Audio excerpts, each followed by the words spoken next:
Kali ini saya ingin berbagi dalam menyampaikan betapa pentingnya antara hak dan kewajiban. Selama ini kita telah mengenal, baik di tingkat nasional maupun internasional, salah satunya adalah mengenai Komnas HAM, Komisi Nasional Hak Asasi Manusia. Secara international language adalah bahwa hak asasi manusia ini terdefinisi menjadi human right. Nah, pasangannya hak itu sesungguhnya adalah kewajiban. Di dalam Islam itu syarat bicara mengenai kewajiban. Karena memang ketika kita menunaikan kewajiban kita dalam setiap hal, maka hak itu akan otomatis datang dengan sendirinya. Sebagai contoh, ada seorang tokoh elektronik terbesar di Jepang dan nomor 8 di dunia yang bernama Mr. Matsushita, atau dalam bahasa Jepangnya adalah Matsushita-san. Itu tokoh elektronik terbesar di Jepang, yaitu Panasonic, yang di Indonesianya itu dijalankan oleh National Gobel. Seorang tokoh elektronik terbesar di Jepang pun itu lebih mengutamakan kata wajib terlebih dahulu ketimbang kata hak. Saya punya catatan mengenai betapa indahnya 7 filosofi Matsushita. Jadi dalam sebuah seminar, salah seorang penanya dari Indonesia yang menanyakan kepada Mr. Matsushita mengenai dasar filosofi apa yang dimiliki oleh Mr. Matsushita yang mewakili Panasonic. Itu Matsushita pertama bertanya balik, "Anda dari mana dan siapa namanya?" Sang penanya menyebutkan namanya dan menyebutkan bahwa saya berasal dari Indonesia. Terus terang, sang penanya ini adalah guru besar saya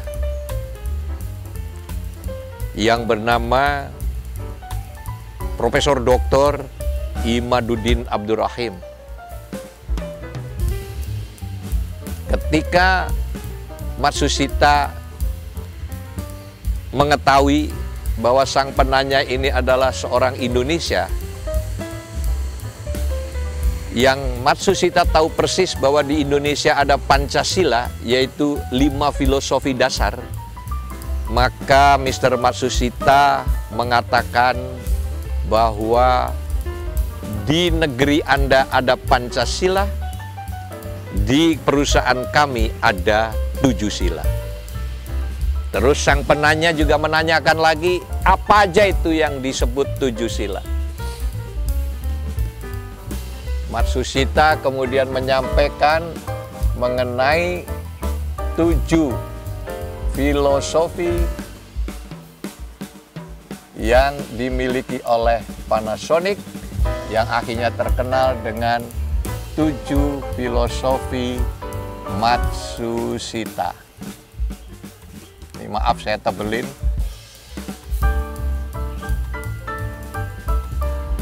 Yang isinya Pertama, bahwa kita wajib untuk membela negara itu antara lain berproduksi, baik barang maupun jasa, untuk sebesar-besarnya kesejahteraan umat manusia di seluruh penjuru bumi. Coba, beliau bukan orang Islam, tapi ajas yang pertamanya adalah berproduksi untuk segenap manusia di seluruh penjuru bumi. Islam mengatakan rahmatan lil alamin. Filosofi atau sila yang kedua dari seorang Matsusita adalah wajib bersikap jujur dan adil.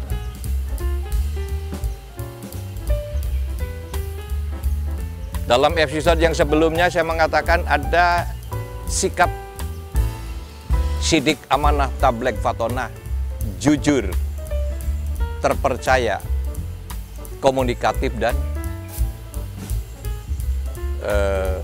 cerdas. Sila yang ketiga adalah wajib membangun kerjasama yang harmonis.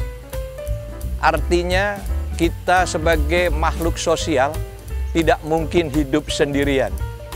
Makanya Islam menganjurkan apa yang disebut silaturahmi. Ini juga sangat Islami. Sila atau filosofi yang keempat adalah wajib berjuang untuk perbaikan. Jadi harus berjuang demi adanya suatu progres atau progres, perbaikan.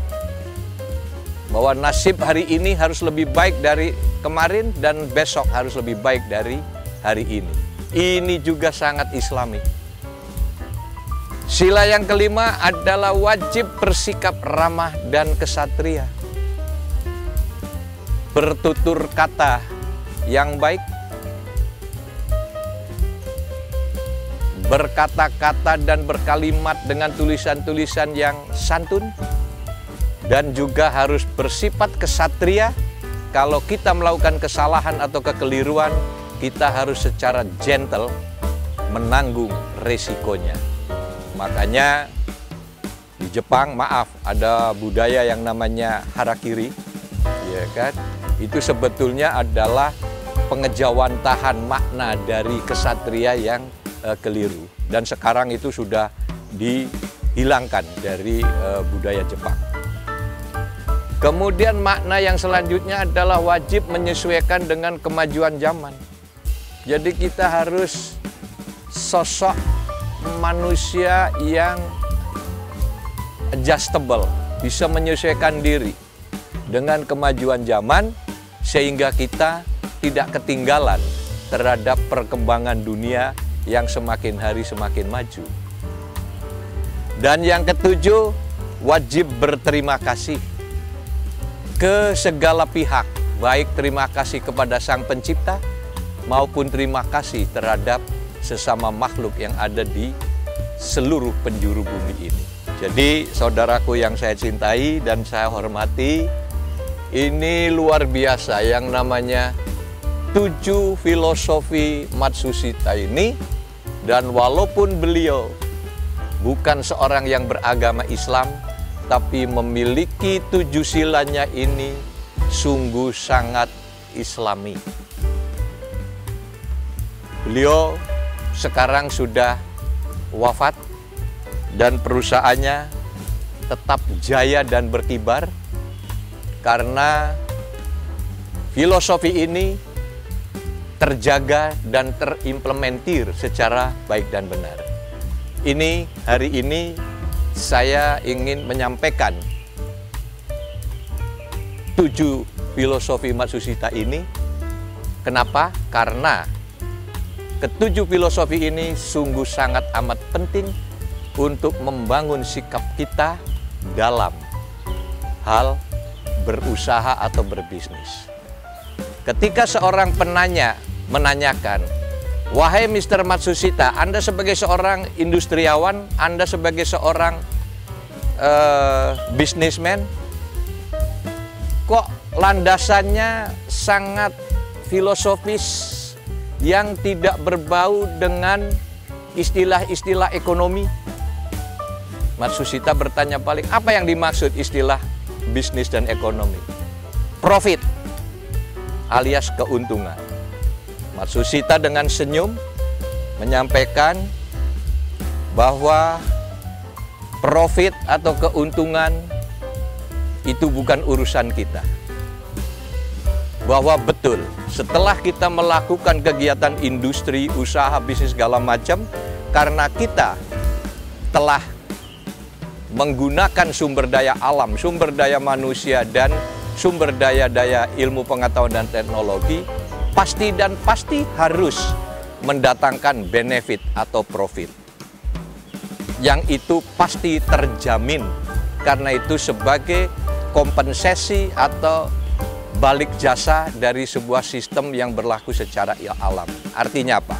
Segala sesuatu yang telah dikorbankan pasti akan mendatangkan benefit atau manfaat. Jadi kata Matsusita, tidak perlu penting bahwa ketika kita melakukan kegiatan usaha, bisnis atau industri, kita selalu mentargetkan dulu sebuah kata yang bernama keuntungan atau profit. Karena apa? Profit is not our business. Selama kita menjalankan 7 sila ini, maka profit automatically akan come. Dengan sendirinya bahwa benefit atau keuntungan itu akan datang setelah kita melakukan 7 kewajiban ini. Jadi saya garis bawahi bahwa sebaiknya dalam kita melakukan kegiatan-kegiatan itu selesaikan dulu urusan kewajibannya, yang mana kalau kewajiban telah tertunaikan, maka hak akan lahir dengan sendirinya. Demikian, terima kasih.